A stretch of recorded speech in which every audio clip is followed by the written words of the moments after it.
Mesdames, Messieurs, bonjour. Bienvenue à une autre édition de 11 Montréal. Frédéric Lard avec vous, en compagnie de Vincent Destouches. Monsieur Destouches, bonjour. Bonjour monsieur là, bonjour Est-ce que tout le monde. tu sonnes capitale américaine parce qu'il faut Yes signifier aux sir. gens, yes, signifier aux gens qu'on est à Washington présentement pour le match des étoiles. Avant toute chose, excusez que la semaine dernière, on n'a pas été en mesure de produire de balado.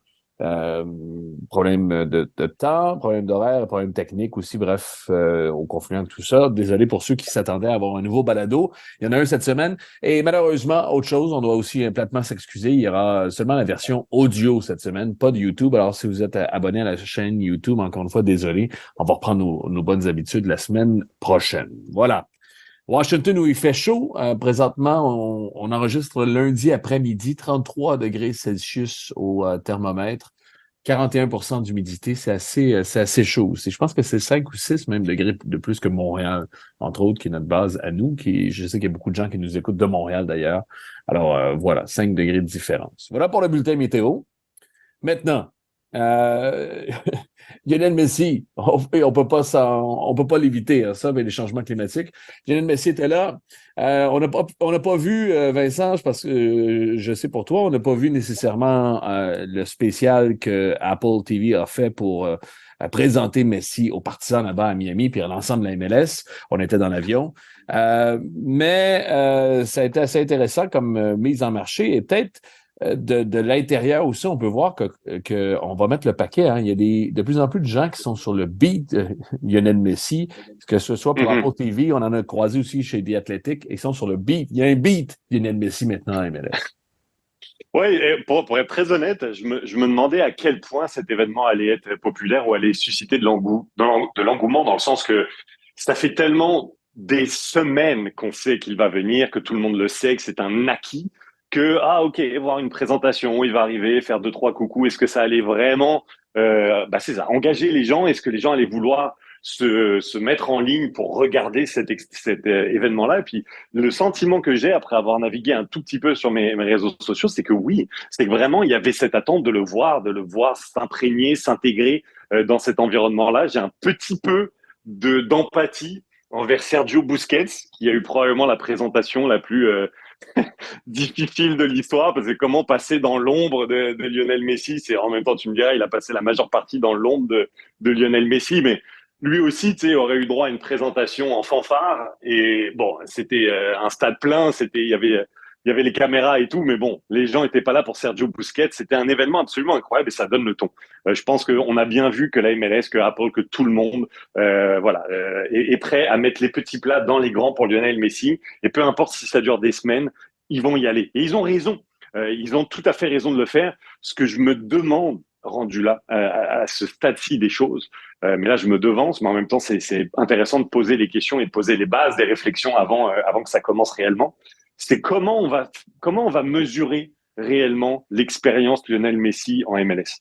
Parce que d'un angle business, et c'est ce dont on parle depuis que c'est sorti, d'un angle business sera une réussite parce que c'est une annonce conjointe à la première année de l'entente avec Apple, parce que ça renforce tellement cette nouvelle entente et que ça va aider à la vendre et qu'il n'y a pas meilleur vendeur que Lionel Messi, si ce n'est Cristiano Ronaldo. D'un point de vue affaires, c'est évident que c'est extraordinaire pour la MLS. Mais est-ce qu'il faut que ce soit une réussite sportive également pour que ce soit une réussite?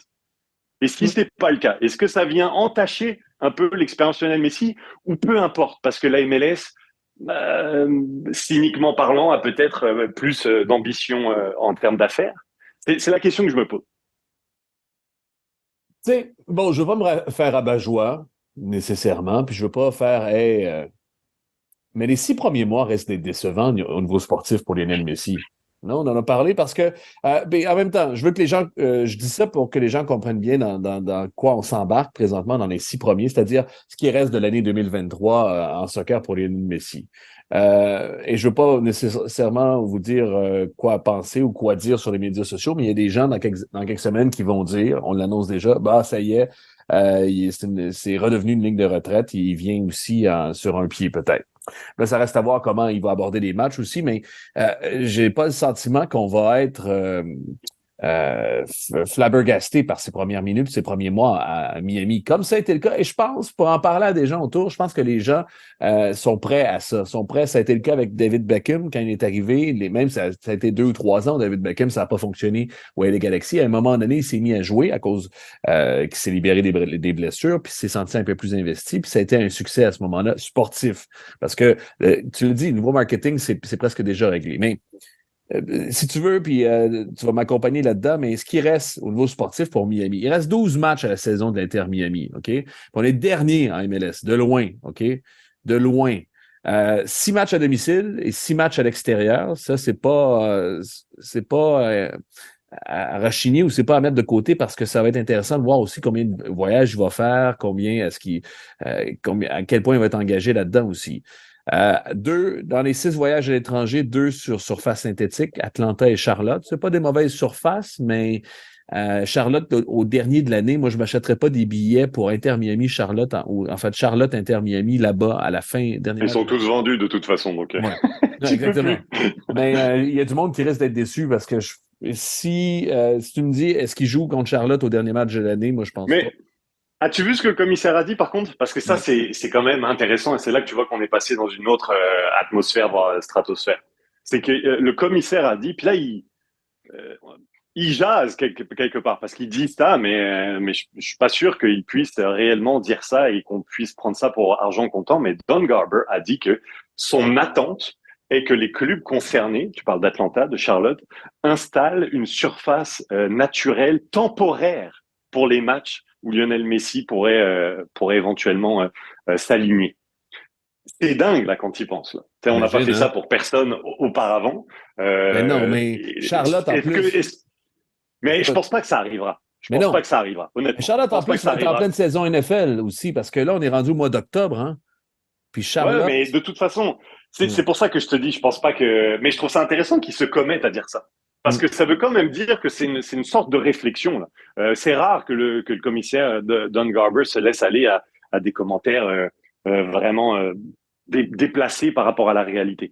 Donc, je trouve que j'imagine que ça a été discuté d'une manière ou d'une autre. Ça ne veut pas dire que ça va se produire. Moi, je pense quand même que Lionel Messi, on va le voir souvent parce que c'est la promesse. C'est simplement la promesse. À partir du moment, et je trouve que là, son entrée en matière, déjà, ça le montre. Il y a pas un championnat où il aurait signé, où normalement il aurait joué aussi rapidement. Le gars n'a pas eu de pré-saison. Là. Il a terminé avec le Paris Saint-Germain. Il est parti en vacances. Il arrive, son premier entraînement et cette semaine, littéralement 3-4 jours plus tard, on a promis, parce que je pense que je pense que le mot peut s'employer, le propriétaire Jorge Mas a promis que ce serait les premières minutes. Ça a tellement été dit que Messi jouerait son premier match contre Cruz Azul en Leagues Cup que je vois mal je vois mal que ça arrive pas. Ça va arriver. Donc, Mm. qu'il joue 3-4 jours plus tard, ça me paraît déjà intense. Et je pense on va le mettre dans un rôle limité parce qu'on voudrait pas qu'il se blesse d'entrée de jeu. Mais la promesse, c'est qu'il joue parce que on vend, et même lui, une partie de ses revenus, et de ce que je comprends, une partie de ses revenus est liée aux nouveaux abonnements qu'on vend grâce à sa venue. Et qu'il est obligé de jouer, sinon c'est un peu une promesse mensongère. Moi, je m'attends à ce qu'il soit là quand même beaucoup dans ces 6 premiers mois, Non, mais mais je te rejoins, peut-être. Mais Miami part de trop loin. tu sais, tu Miami parles part de de son trop loin. partenariat, là. Après 5-6 matchs, les gens se sont abonnés à Apple TV. Hein. Ce ne sera pas à la fin de l'année. Puis je pense qu'on l'année 2024, là, on va pouvoir vraiment prendre la mesure de ce que c'est sportivement Lionel Messi en MLS. Mais d'ici la fin de l'année, écoute, je continue juste rapidement au niveau statistiques. Ils ont 18 points. Si on dit qu'il y a à peu près, c'est quoi? Si je suis fin, là, 42, 44 points pour faire les séries éliminatoires cette année. Si je suis très fin, ça, c'est 24 ou 26 points, c'est 8 victoires dans les 12 prochains matchs, à peu près pour l'Inter Miami, alors qu'ils ont 5 victoires seulement cette année et qu'ils ont en plus 5 ou 6 clubs à dépasser pour être en séries éliminatoires. Pour la saison régulière, oubliez ça. C'est pour ça que je te dis les derniers matchs contre ma Charlotte, peut-être celui à Chicago. Pas certain de voir Lionel Messi à ce moment-là. Peut-être qu'il va se dire justement euh, Ouais, on fait une petite je pause, sais puis pas. on revient l'an prochain, on se dit à l'an prochain. Juste rapidement, l'X Cup aussi, dans leur groupe, ils ont Cruz Azul et Atlanta. Ça arrive rapidement. L'Inter Miami ne va pas changer du tout au tout avec Lionel Messi, même si c'est le plus grand joueur de l'histoire.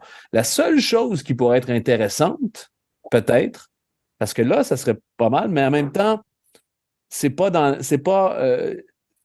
l'idée, c'est pas mené par la MLS, c'est la US Open Cup. L'Inter Miami est en demi-finale de US Open Cup, joue le 23 août à Cincinnati en demi-finale.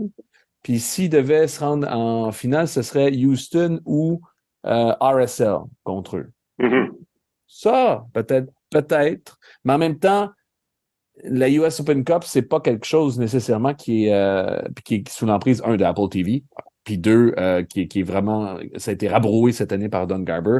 Bref, ça fait 15 matchs au total. C'est un trophée. C'est un trophée. Combien de buts sur 15 matchs? Mais je sais pas, mais je te dirais que je m'en fous honnêtement de combien de buts de toute façon rendu là à cette étape de son histoire, il est plus passeur que buteur, je pense de toute façon. Mais je réitère, je pense déjà, tu sais, que le débat est-ce que Miami va en série, c'est pas vraiment un débat. Personnellement, j'ai pas vu trop ça passer parce que je pense pas qu'il y ait une grande attente. Puis même si si Miami ne fait pas les séries, ce dont je pense tout le monde s'attend, personne n'ira dire c'est la faute de Messi et sa gang. Parce qu'il est arrivé en cours de route, le retard avait déjà été pris. Je pense pas qu'il y ait une grosse attente de ce point de vue-là. Puis honnêtement, regarde juste la communication qui est faite autour de Lionel Messi, c'est plus Lionel Messi en tournée. C'est ça que ça devient un petit peu ces 6 prochains mois. C'est Miami en tournée, Lionel Messi en tournée, le rodage de Lionel Messi et Tata Martino et compagnie. Et je pense que 2024, c'est une autre histoire, surtout qu'il y a d'autres rumeurs très intéressantes qui lient Miami à des joueurs un peu plus jeunes, mais très compétitifs. Ouais. Mais c'est intéressant. Écoute, je t'interromps. Plutôt que le nombre de buts, Vincent, là, combien sur 15 matchs, combien il en joue, d'après toi, d'ici la fin de l'année?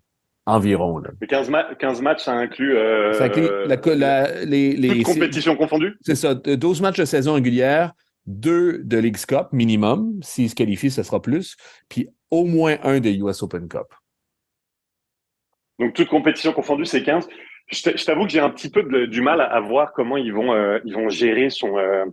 je te dis, normalement, il n'est pas censé jouer après 3-4 jours. Ouais, non, au début, ce que je veux dire, c'est le lancement de la nouvelle saison de Messi, parce que lui, il est sur un calendrier européen. Là, normalement, il est en pré-saison, il est sur du travail foncier, il est sur...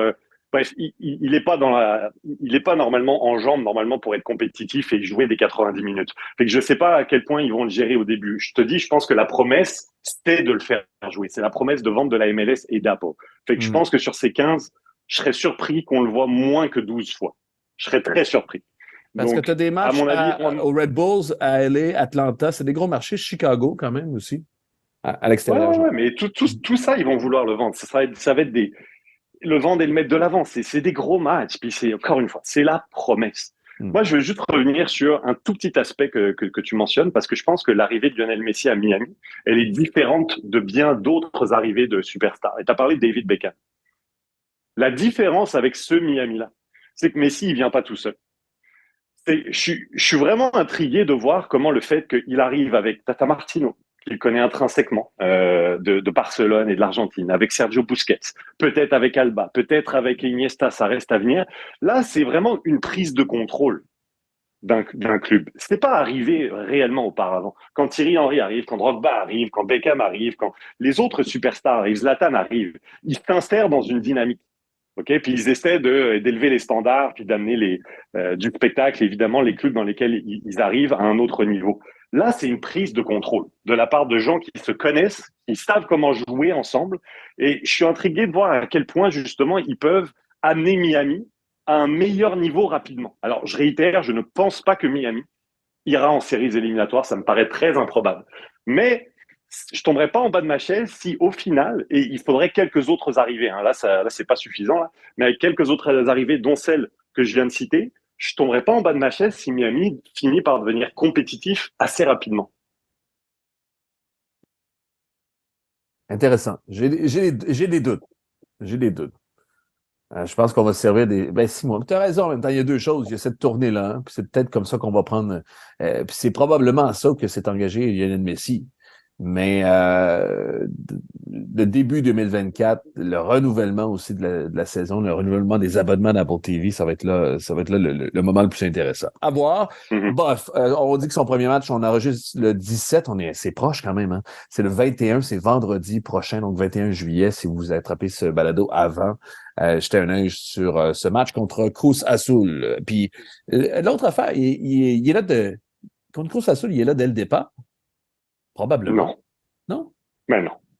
Non, non, non, je pense pas. Parce que moi je te dis, comment tu peux si tu le fais jouer dès le départ, ok, peut-être, dans ce cas-là, tu le sors à la 30e minute ou quelque chose comme ça, mais normalement, c'est pas ce que tu fais. Tu préfères, si tu veux donner 30 minutes à un joueur, tu le mets à la 60e.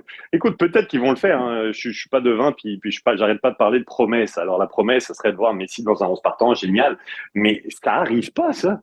Le gars est littéralement en vacances depuis 6 semaines. Il s'entraîne pas. Enfin, oui, il s'entraîne pas. Il a un programme d'entraînement normalement, mais tu joues pas aussi rapidement normalement. Fait que Mhm. c'est risqué. Et puis la dernière des choses que Miami veut, c'est qu'il se blesse et qu'au final, il n'y ait personne dans sa tournée, que la tournée soit annulée dans les prochaines semaines.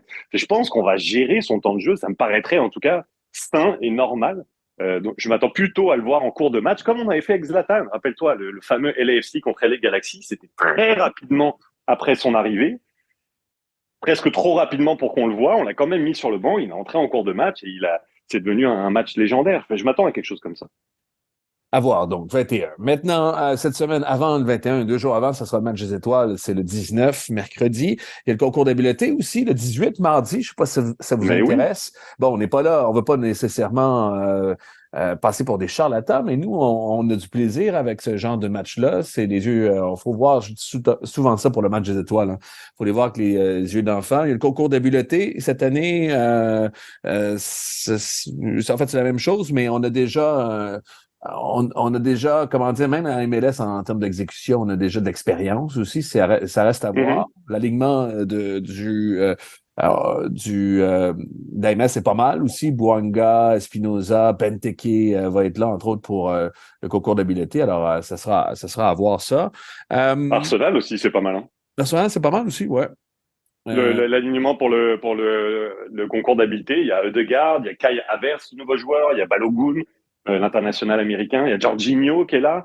Non, c'est pas le Arsenal B ou C des jeunes, là. Il y a quelques jeunes, mais il y a vraiment des joueurs top niveau qui vont être là, qui vont participer. Ça met peut-être un peu plus la pression sur les joueurs MLS, mais t'as raison, quand tu dis on regarde ça avec des jeux d'enfants. Moi, sincèrement, le plus sincèrement du monde, j'ai appris à aimer et à triper sur cet événement-là. Je trouve que d'année en année, on s'est amélioré, qu'on arrivait à condenser aussi, parce que c'était peut-être long la première année, l'année dernière. C'était plus rapide, c'était dynamique, rafraîchissant, puis on s'amuse. C'est juste pour s'amuser, rigoler, passer du bon moment. Et franchement, j'ai hâte. mm.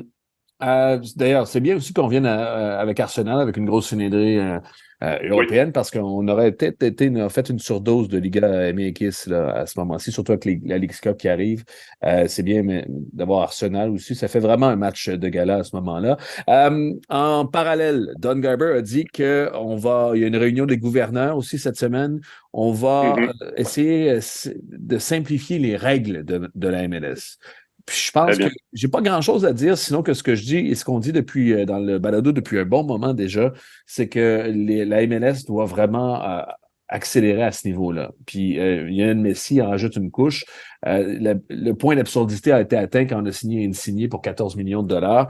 Il faut que cette structure salariale-là soit simplifiée, c'est-à-dire, moi, je milite pour un plancher et un plafond. Il y a plein de mille et un détails. C'est très alambiqué comme convention puis comme de travail en MLS, mais il faut que la MLS soit en mesure justement de décloisonner un peu plus puis de laisser un peu plus de latitude parce que dans cette ligue-là, il y a moyen, là, maintenant, là, les meilleurs, ils sont là. Lionel Messi est là, puis je regarde l'alignement du match des étoiles, puis je compare avec les autres années. C'est vraiment un des bons alignements. Hein. Puis il y a des joueurs des gars comme Mukhtar, des gars comme Ricky Pouge encore, des gars comme Benteke qui en ont encore sous la semelle, qui feraient l'envie de plusieurs championnats encore un peu partout sur la planète, particulièrement en Europe.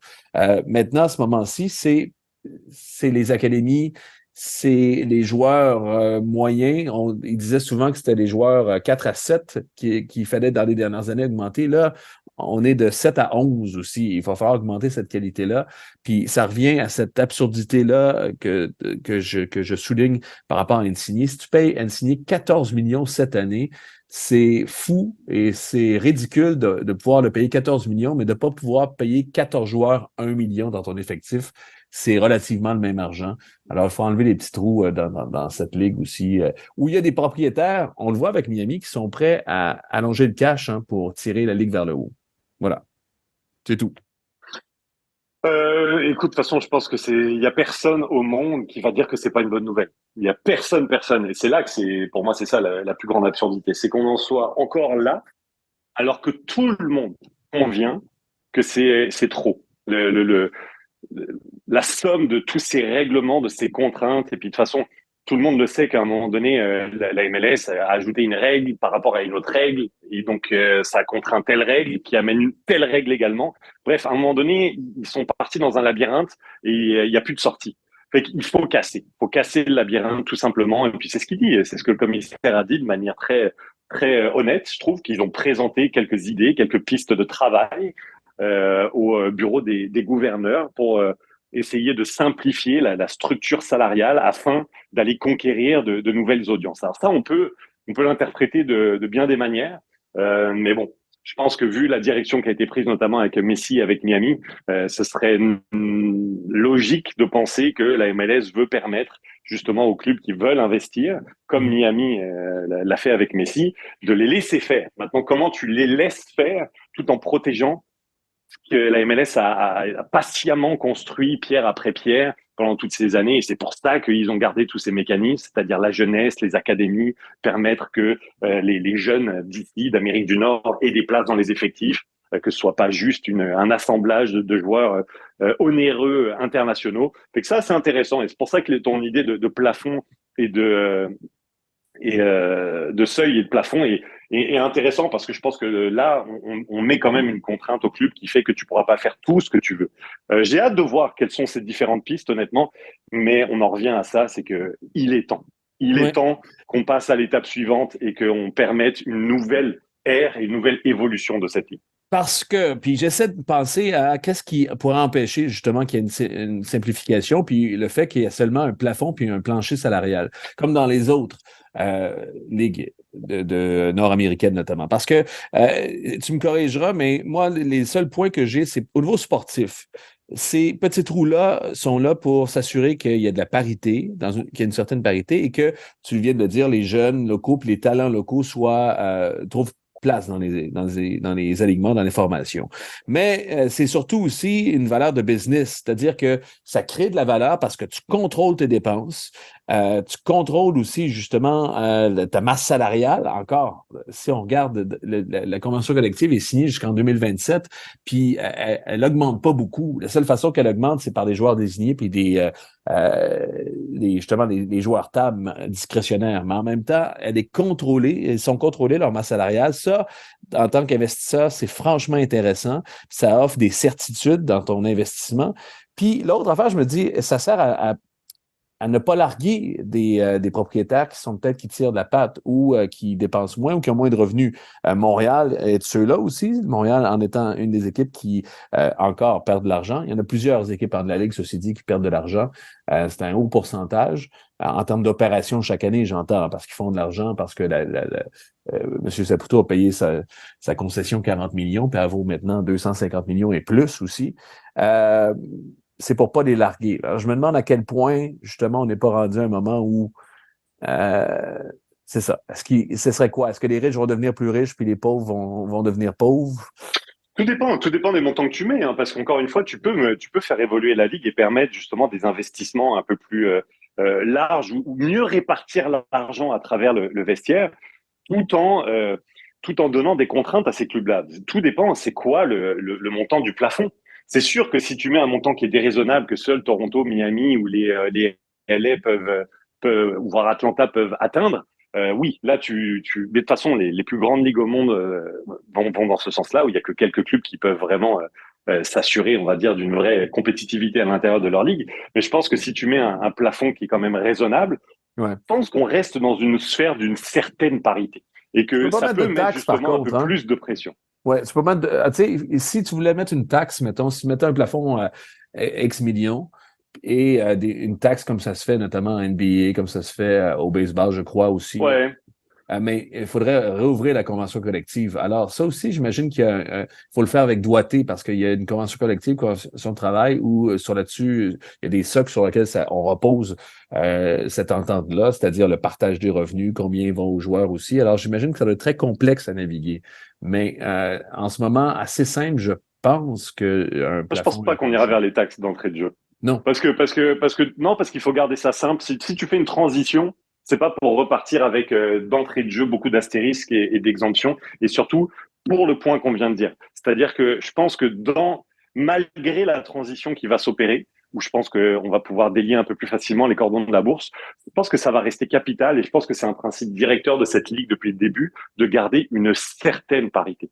Et je pense qu'il y a certains clubs, c'est la même chose au basket avec avec Golden State et notamment, il y a certains clubs qui n'en auront que faire de payer la taxe ou d'avoir quelques pénalités, quelques amendes, de pas avoir la possibilité d'échanger les premiers choix dans les prochaines années. Il y a des clubs qui n'en ont que faire. Parce que de toute façon, ils veulent dépenser cet argent pour acquérir des joueurs, puis que ça les intéresse même pas. Mais je pense que dans un premier temps, de laisser les clubs investir davantage, tout en gardant ça dans une sphère où ça reste raisonnable et il n'y a pas un monde d'écart entre certains clubs, ça me paraît être une évolution raisonnable et souhaitable.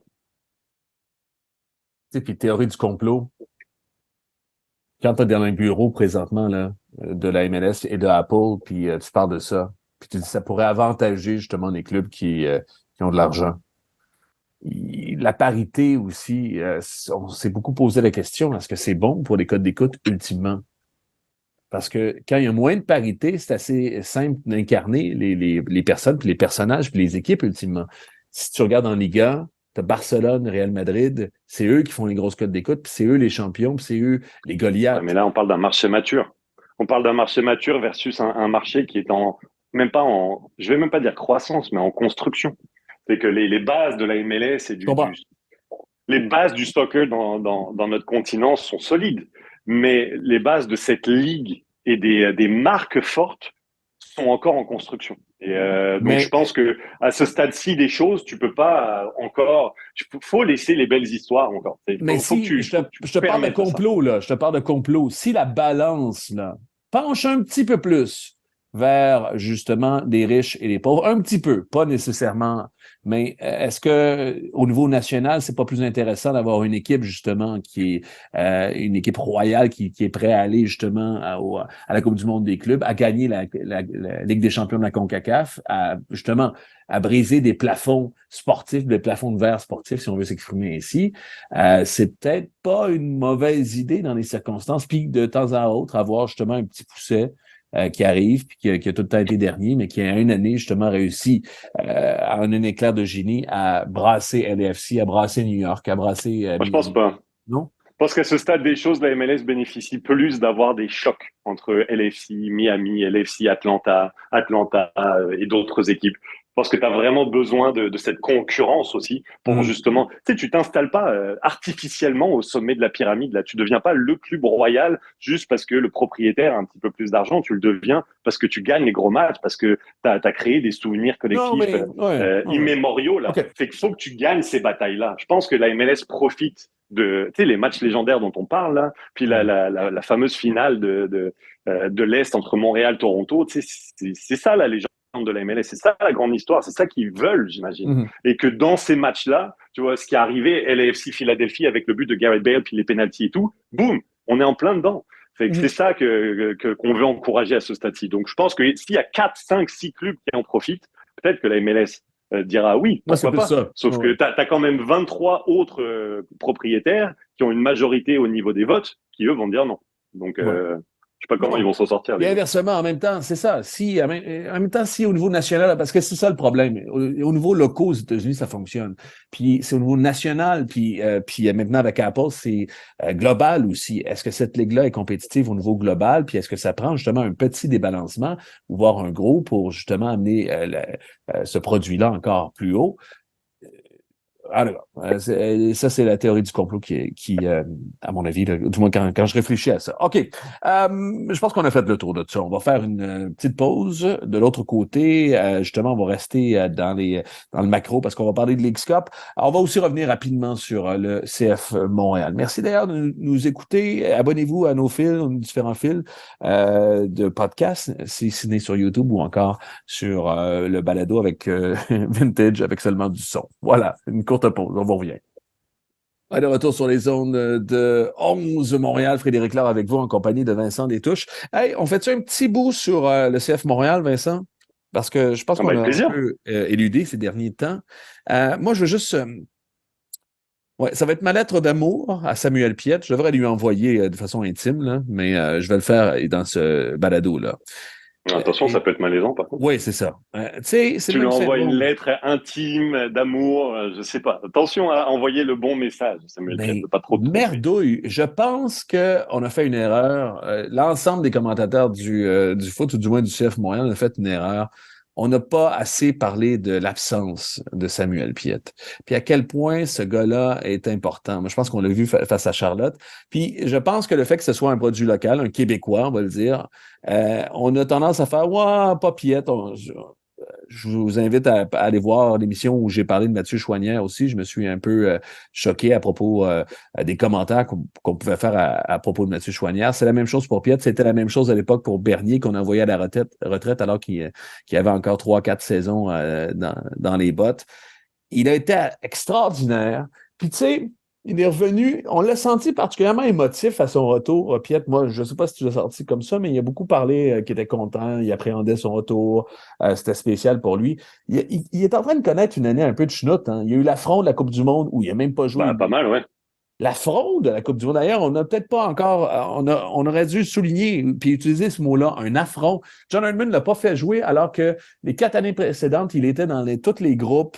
C'était un joueur important, c'était un joueur qui était essentiel pour le groupe. Il ne l'a pas fait jouer. Il a raté la Gold Cup à cause de cette blessure-là dans des matchs où il est revenu peut-être un peu tôt aussi en début d'année pour aider l'équipe. Il avait joué seulement 3 matchs. Samuel Piette, on a fait une gaffe et on a rajouté à l'affront qu'il a subi dans ces derniers mois en parlant pas assez de lui pendant son absence. Voilà, c'est ça ce que je voulais envoyer comme lettre. À toi. Euh, je suis d'accord, mais je vais prendre un petit pas de côté par rapport à ça. Je suis d'accord dans le sens que, de toute façon, ce dont on s'aperçoit, c'est que la concurrence est souhaitée et souhaitable quand même. Wanyama a fait des bons matchs, mais il n'a pas fait que des bons matchs. Et qu'à un moment donné, de le mettre sur le banc, ou même qu'il soit le remplaçant pendant une longue période, parce que Samuel Piet est plus performant, voire parce que Saliba est en train d'émerger, c'est une bonne chose pour le club. Bonne chose pour le joueur en lui-même aussi. Parce que tu ne dois pas permettre à n'importe qui de pouvoir se reposer sur ses lauriers ou d'être un peu trop confortable. Je pense que Samuel Piet, il apporte un vrai plus depuis son retour et de manière générale. Parce que c'est quand même un Samuel Piet qui a un stade intéressant de sa carrière. Je pense qu'on peut quand même légitimement dire il a beaucoup progressé au fur et à mesure. Moi, je veux quand même lui dire bravo d'avoir réussi à emmagasiner autant de tous les différents entraîneurs. Parce qu'on lui a demandé énormément de choses différentes. Avec Thierry Henry, avec Wilfried Nancy, avec Rémi Garde, maintenant avec Hernan Losada. Et il a gardé, ça se voit là, il a gardé des choses de chaque entraîneur et il est capable de les mettre en place. Moi, je suis vraiment satisfait de voir à quel point il reste ce numéro 6 qu'il a toujours été, un chien, un combattant, un récupérateur, mais qu'il est aussi un excellent passeur, qu'il arrive maintenant à jouer très vertical rapidement et de manière efficace, alors qu'on se rappelle d'un temps où c'était beaucoup de passes latérales qui ne faisaient pas forcément avancer le schmilblick. Non, vraiment, c'est un vrai plus. Mais là où je prends un pas de côté, c'est que je veux dire deux choses. C'est que premièrement, tout le monde paraît un peu mieux dans la victoire. Donc je veux faire toujours un peu attention dans l'analyse, puis que ce soit dans la victoire ou dans la défaite. Assurément, Mais que assurément. je veux ramener ça au collectif. Parce que ce qui m'intéresse vraiment, c'est de voir.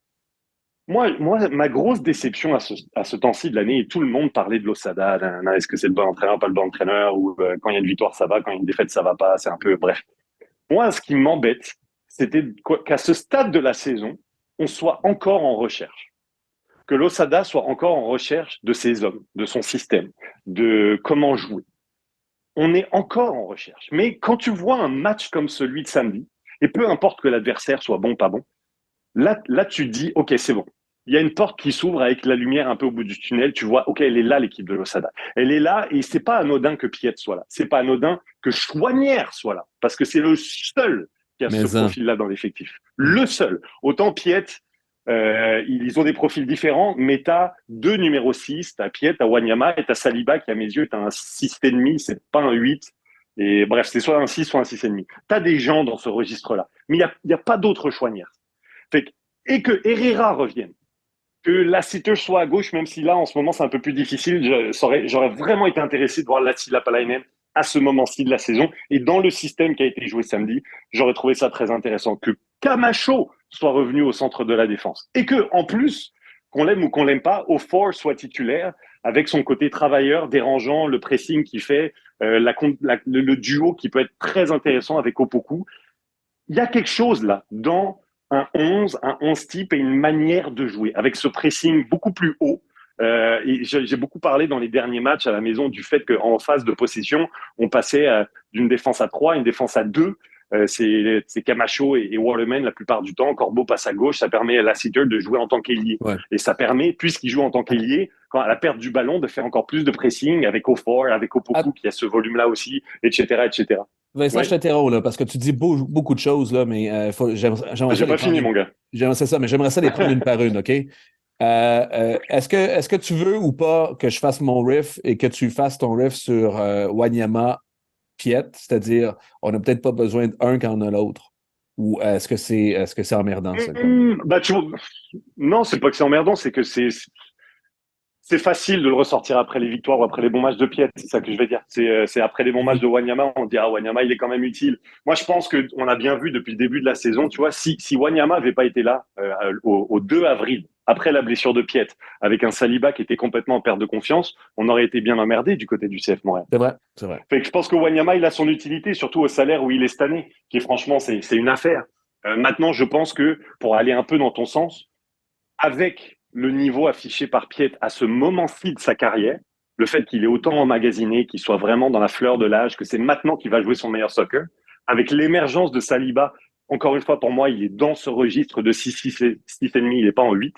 Je pense qu'on se rapproche irrémédiablement d'un départ de Wanyama. On peut le laisser partir, je pense, que ce soit là, que ce soit à la fin de l'année ou un peu plus tard. Surtout dans les circonstances de budget serré. C'est juste ça aussi. Parce que, Ouais. parce que ça devient, dans les circonstances, ça devient presque un luxe d'avoir Epiet et Wanyama, même si, tu l'as dit, c'est une affaire à 1,5, puis tu l'as dit, il est top, Wanyama aussi pour cette équipe-là. En même temps, deux tops à la même position, est-ce que c'est vraiment intéressant? L'autre chose, tu parlais de Losada, découvrir son 11 aussi, les expériences encore. Il y en a eu plein d'expériences. D'ailleurs, je vous invite à jouer à jouer le jeu au prochain match, Hamdi ou Miljevic. On ne sait jamais qui arrive, quand arrive, pourquoi ils arrivent, à mon avis. C'est quand on revient, puis c'est un dada que je reviens depuis le début de l'année, puis il y a quelqu'un qui nous a posé la question via Twitter, la relation de la Sada-Renard. Tu sais, Renard a dit, Wilfried Nancy est parti, c'est pas grave, la continuité dans cette équipe-là, c'est moi. C'est pas vrai. En fait, c'est vrai et pas vrai. Bon, c'est vrai parce que c'est la même façon de faire, le même budget, la même envie de faire jouer les jeunes, la même envie d'aller de trouver du potentiel, la même envie justement de ne pas avoir peur de lancer des gens dans la mêlée. En même temps, là, ça donne Nancy, on est loin, puis ça a pris pas mal de mois.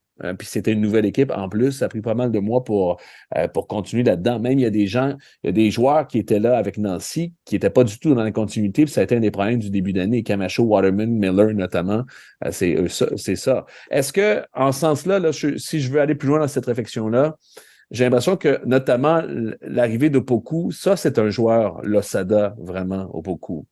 Est-ce que aussi, il nous parlait que Lassiter était haut parce que la pression, au dernier match, la pression s'est faite au fort, au beaucoup, ça a été fructueux. Et aussi Lassiter qui voulait très haut. Est-ce qu'on s'en va pas que, aussi Doug, 4-3-3? Chouanière. Ouais, mais est-ce qu'on s'en va vers un 4-3-3? Je te l'ai dit il y a quelques podcasts. Je te l'ai dit. Moi, je pense que cette équipe aurait avantage à passer à 4. Et que ce passage à 4, il ne se fait pas en cours de saison 2023. C'est quand le balado qu'on faisait sur le recrutement. Moi, je vous disais, ma vision, c'est 4-2-3-1 ou 4-3-3. Mais ça, c'est un détail quelque part. Parfois, avec les profils que tu as, tu peux facilement changer ou bref.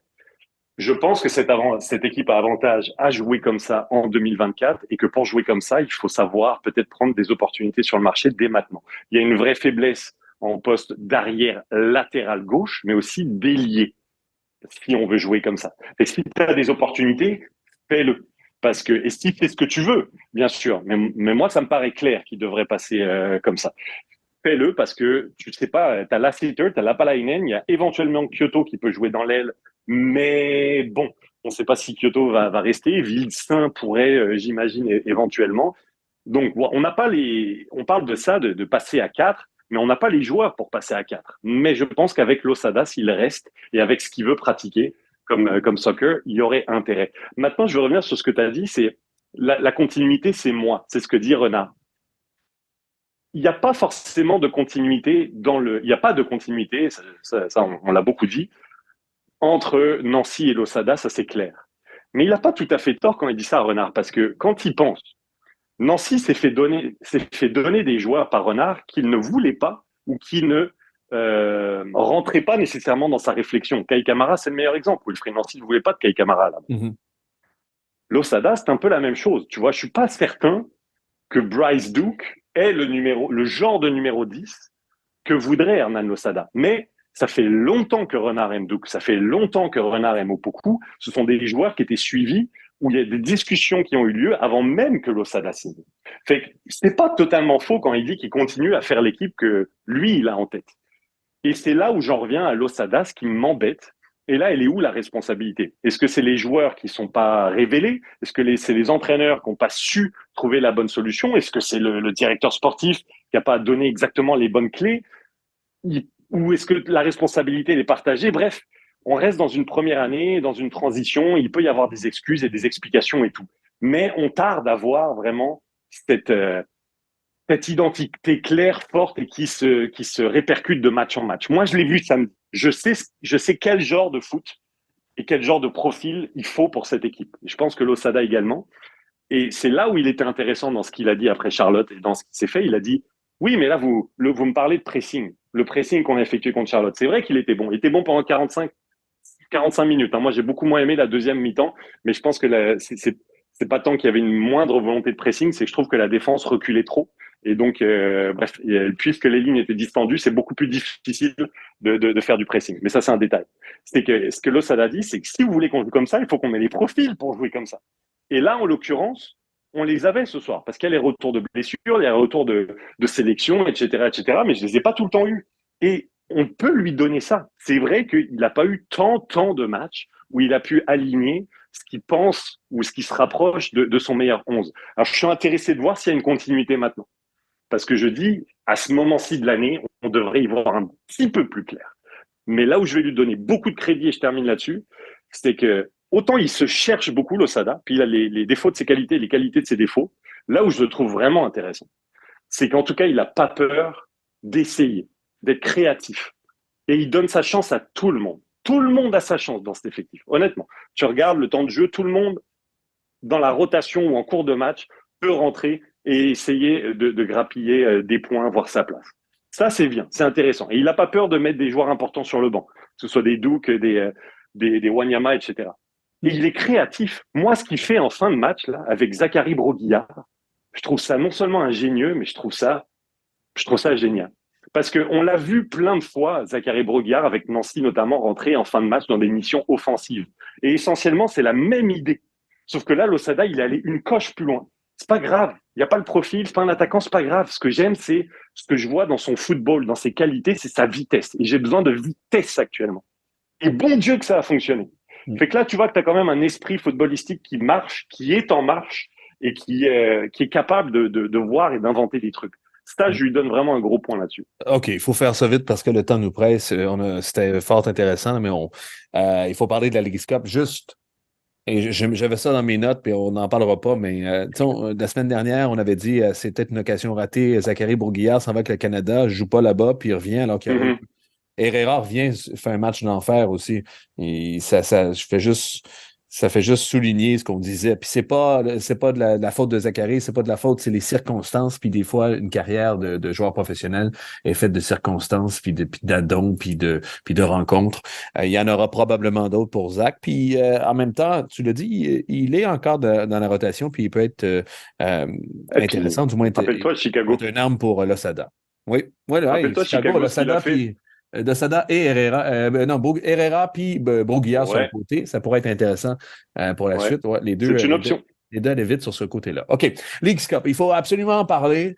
C'est une curiosité, hein. Juste dire aux gens aussi, on arrête toute la MLS pendant plus ou moins un mois et on part dans un tournoi aussi simple que ça, un tournoi qui est un peu dans le format de la Coupe du Monde, là, mais ça, c'est pour faire un peu de l'esbrouf ou du moins des feux d'artifice. Mais les gens comprennent bien que c'est un tournoi. C'est une curiosité en ce moment, même pour nous. J'ai hâte de voir. Pour le vrai, j'arrive avec l'esprit ouvert. C'est le championnat mexicain, la Liga MX et la MLS, un contre un. C'est des tendances, hein? C'est des tendances du sport professionnel aussi. On veut, dans des moments creux d'une saison, raviver, là, je simplifie, mais on veut raviver la flamme, raviver l'intérêt du consommateur, du partisan, de la compétition. La NBA va faire ça en novembre aussi. La NBA a un tournoi intra-NBA, qui, d'ailleurs, ce tournoi-là, novembre, c'est une phase creuse aussi de leur saison de basket, de leur saison télévisuelle. Ils évitent avec ce tournoi-là, je parle toujours de la NBA, la NFL, entre autres, là, qui va être là, mais on n'a pas les mêmes dates et on ne peut pas le mettre plus tard dans l'année parce qu'il y a de March Madness, notamment. Bref, c'est une tendance, ça s'inscrit dans une tendance du monde professionnel, particulièrement nord-américain, mais on pourrait dire même mondial. Montréal, là, ça devient intéressant pour ceux qui nous écoutent. Montréal a un certain avantage, Vincent, parce que pour les têtes d'affiche, les positions de tête aussi, les favoris dans le tournoi, prenez les favoris d'un tournoi de tennis, c'est le même principe. Montréal est troisième en MLS, derrière le LFC et Philadelphie, parce qu'on a pris le résultat de l'an dernier. Où c'est intéressant, c'est parce que quand il y a un bris d'égalité ou quand on doit programmer des rencontres, c'est l'équipe la plus haute à ce classement qui va recevoir. Donc, Montréal, quand on va jouer, si on joue une équipe de MLS, ça risque d'être à 90% à domicile, à moins d'affronter le LFC ou Philadelphie. Là, il y aura un déplacement dans un autre stade de la MLS. Et comme on ne joue pas dans les stades du Mexique, on joue juste dans les stades de la MLS, c'est un avantage indu, ça, pour Montréal. Ça, c'est pas mal. Est-ce que ça, au vu de la forme de Montréal, est-ce que toi, tu te dis, aïe, aïe, Montréal a vraiment une occasion? Montréal, c'est une carte cachée de ce tournoi-là? Est-ce qu'on va jusque-là? Bah oui, je pense qu'on peut dire ça. Bon, le malheur des choses, c'est que autant ils ont ils ont cet avantage qui est net, hein. C'est sûr que si tu es Montréalais, tu es partisan ou que tu fais partie de cette organisation, tu peux envisager, comme tu l'as bien expliqué, faire tout ce tournoi à la maison. Tu peux l'envisager.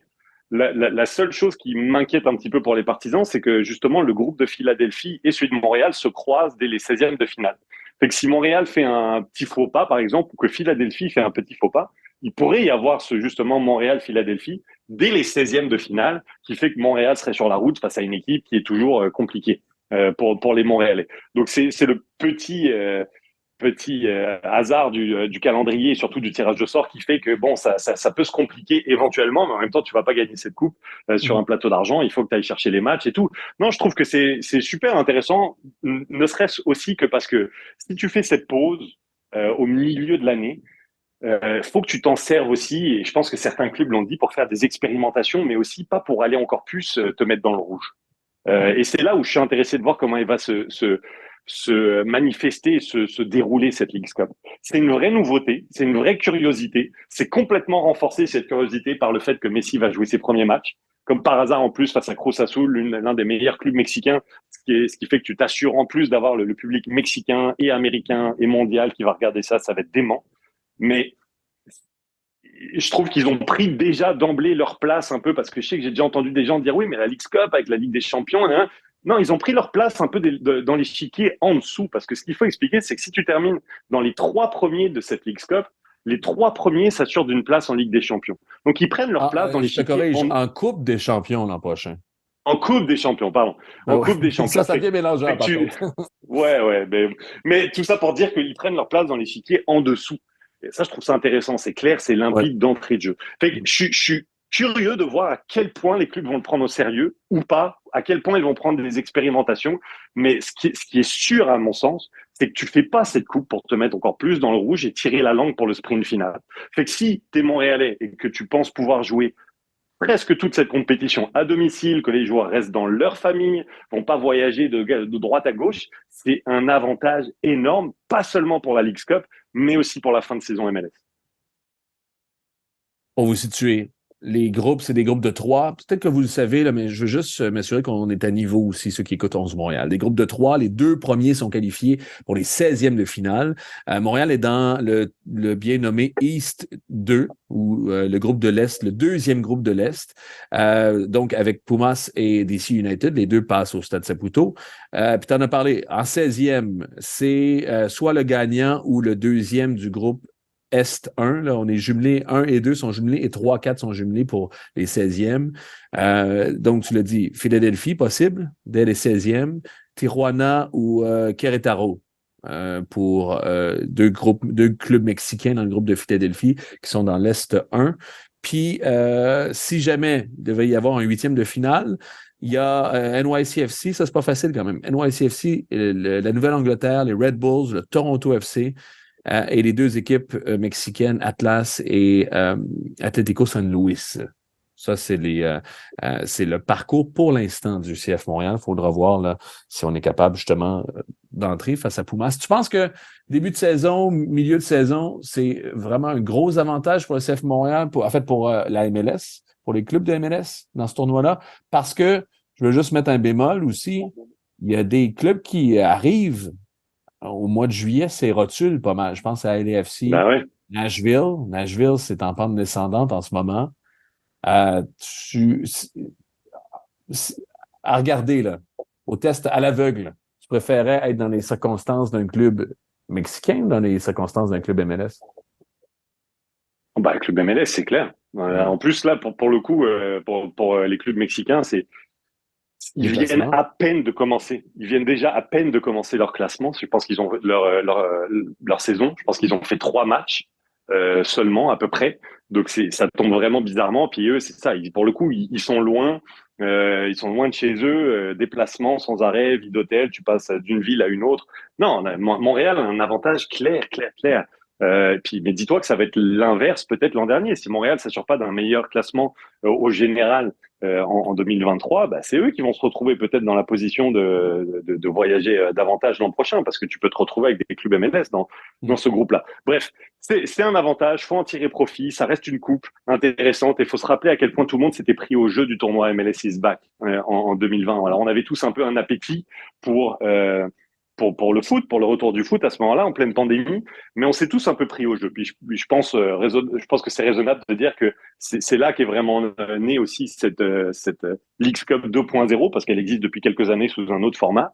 Voilà, c'est un tournoi style Coupe du Monde en été, comme toutes les Coupes du Monde. Voilà, maintenant ça va être la première édition et je suis extrêmement curieux. Je pense que à mesure que le tournoi va avancer, ça va devenir extrêmement excitant. Pumas est 4e après 3 matchs de la Liga MX. Une victoire et 2 matchs nuls, 5 points au classement. Puis l'équipe qui affronte, je regardais ça, puis il fallait que j'y retourne juste pour être sûr. L'équipe qui affronte Miami, Cruz Azul, qui est un géant, un monstre, un ogre de l'histoire du soccer mexicain, ils sont bons derniers, 3 défaites aussi. Alors peut-être que les circonstances vont Un aider un peu l'Inter Miami et Lionel Messi, peut-être. penalty de Messi à la 90e. Ça serait-tu, ça serait vraiment arrangé avec le gars des vues. OK. Je pense que, bon, écoute, on n'a pas fait le tour, là, mais je pense qu'on a le kit de départ là, pour les gens qui nous écoutent pour la Leagues Cup. Ça commence le 22 à Montréal, le 21 l'ensemble de la compétition aussi, disponible sur MLS Season Pass, naturellement, Apple TV. T'as autre chose à rajouter? On a des paris en ce moment là, pour le match des étoiles. Qui gagne? Qui gagne en passant? On nous a demandé ça sur Twitter. Qui gagne? Parce que je regardais pour le match des étoiles, bon, les 2 dernières années, c'était contre des Mexicains, en fait, la Liga MX, et puis à chaque fois, la MLS l'avait emporté. Mais 2019, défaite de la MLS face à l'Atlético Madrid 3-0. 2018, match nul face à Juventus. 2017, match nul face au Real Madrid. Et 2016, contre Arsenal, Arsenal avait gagné 2-1. Arsenal gagne encore mercredi? J'aurais tendance à dire que oui, parce que c'est vraiment une machine. Arsenal, une machine bien huilée. Il y a quelques joueurs intéressants qui viennent se mêler à tout ça, en Declan Rice, en Kai Havertz et Joren Timber, le néerlandais. Mais ouais, mais en même temps, c'est le tout début de leur pré-saison. Écoute, c'est ça qui est excitant. On sait jamais là. Il y a eu des résultats. Il y a eu des résultats très surprenants parfois. Il y a un vrai match parfois. Il y a des joueurs qui veulent se montrer, qui sont quand même motivés de la part de la MLS. Mais les changements incessants qui arrivent du côté de l'équipe MLS fait en sorte que des fois, l'équipe locale passe par des hauts et des bas. Là où je pense qu'Arsenal sera un peu plus régulier. Mais je suis curieux. Moi, je suis très heureux qu'on soit revenu à ce format. Je comprenais, et puis on l'a déjà dit plein de fois au cours des dernières années, je comprends le rapprochement stratégique entre la MLS et la Liga MX. Ça veut pas dire que tu es obligé de mettre tous tes œufs dans le même panier. Tu peux mettre tes yeux si tu veux aussi, mais t'es pas obligé là. C'est bon, il y a la Leagues Cup, il y a plein d'autres choses, la Campeones, les ci, les ça. Je pense que ça, c'était un vrai petit bonbon, je pense, pour tout le monde et pour le spectacle, mais aussi pour les partisans ici qui se régalent d'avoir des équipes européennes. Ça remplit toujours les stades pendant l'été en Amérique du Nord et qu'il faut pas être trop snob par rapport à ça. C'est aussi une bonne manière aussi de se mesurer, de voir l'évolution et de déguiser peut-être l'appétit de certains joueurs, hein, parce que si on a raison sur ce qu'on pense sur le fonctionnement prochain de la structure salariale de la MLS, le rapprochement pourra se faire d'autant plus avec les meilleures ligues européennes. Voilà. Côté carte postale, c'est un nouveau feature qu'on a dans notre balado. Toi, t'aimes ça? Je pense que t'aimes plus ça que moi à Washington. Ça te plaît pas mal, Washington, toi, non? J'ai beaucoup, ouais, pour le peu que j'en ai vu, mais j'avoue que j'avais énormément apprécié notre dernier séjour En fait, d'ici Montréal. tu as un coup de cœur. Je vais rephraser tout ça. Tu as un coup de cœur pour Washington. C'est ça que je voudrais dire. Non, mais là, pour le coup, si tu dois C'est parler trop de loin? coup de cœur, mon vrai coup de cœur récent, c'était Charlotte. Ah, OK. Honnêtement, Ouais. Charlotte. Charlotte, ça m'a surpris. Je pense parce que c'était un peu dans mon angle mort. Vrai coup de cœur. Mais je trouve que Washington est une ville super agréable. Moi, j'ai pas quand même déjà pas mal utilisé le système là, l'équivalent du Bixi, le Le vélo, vélo, ouais. que ce soit sur on va dire l'espèce de marina qui est super intéressant, le wharf, ou alors si tu veux juste faire la balade sur tous les monuments, le National Monument jusqu'au Lincoln Memorial, le Tidal Basin, si tu veux juste marcher, tu peux juste marcher et passer d'un monument historique à un autre sans avoir une sécurité à passer, à payer quelque chose. C'est quelque chose, tu peux juste passer un bel après-midi, te promener. C'est super, juste agréable de profiter de Washington. Fait que ouais, je trouve que c'est une ville intéressante. C'est fascinant en même temps, la grandeur, justement, puis, le pays de la démocratie, ça, je sais qu'on peut être cynique à ce moment-ci, particulièrement en 2023, mais de voir comment ça s'est développé avec des idées-là de grandeur, avec ces idées-là de, justement, de démocratie, de participation citoyenne, bref, il y a quelque chose de très impressionnant. Une ville très propre aussi, si tu compares notamment à Philly, c'est une ville très, très propre ici à Washington. Puis beaucoup aussi de transits internationaux, hein. Il y a des diplomates, des ambassades aussi. Le coût de la vie est élevé, mais ça donne des moments intéressants aussi. Bon, Mais c'est OK. quoi ton coup de cœur, toi? Cette année, moi, j'aime beaucoup Ouais, Philadelphie. Euh, Philadelphie, ouais. Philadelphie, Chicago sont des villes que j'aime beaucoup. Ouais, Chicago, c'est la base. Chicago, c'est vraiment une belle ville. Ouais. Ouais, Sinon, j'avoue. ben, il y a des musées vraiment incroyables aussi à Washington et ils sont souvent là, aussi gratuits à Washington. Ça aussi, c'est pas mal pour les musées. Alors, puis tu parlais de Wharf. Le Wharf, c'est bien. On est allé, ils ont redéveloppé une espèce de la partie où il y a un port. C'est un peu. Écoute, il y a le Hell's Kitchen de Gordon Ramsay qui est là, entre autres. C'est un peu clinquant, un peu. Euh, comment dire? C'est un peu propre. Mais C'est tout nouveau, hein, aussi, hein. ouais, c'est ça. C'est un peu tout C'est nouveau. vraiment très récent, hein, ouais. Ouais, Mais c'est ouais. la thématique, toi. T'aimes ça plus sale. Tu t'as dit que Oui, Philadelphie était plus de sale. caractère. Voilà, Mais en. exactement. Non, non, c'est ça. Exactement. Je pense que c'est la thématique. OK, on va y aller là-dessus. Je pense qu'on a fait le tour de notre carte postale. De toute façon, il va falloir aller la vivre un peu plus, la carte postale. On s'en va vers là. Merci de nous avoir écoutés. Merci à Kevin Laramie qui est avec nous à Washington, d'ailleurs. On a du plaisir avec lui. J'espère que vous aurez autant de plaisir que nous à participer, à écouter, à regarder le concours d'habileté et le match des étoiles qui sont présentés naturellement sur la MLS Season Pass. Vincent Détouche, bonne soirée.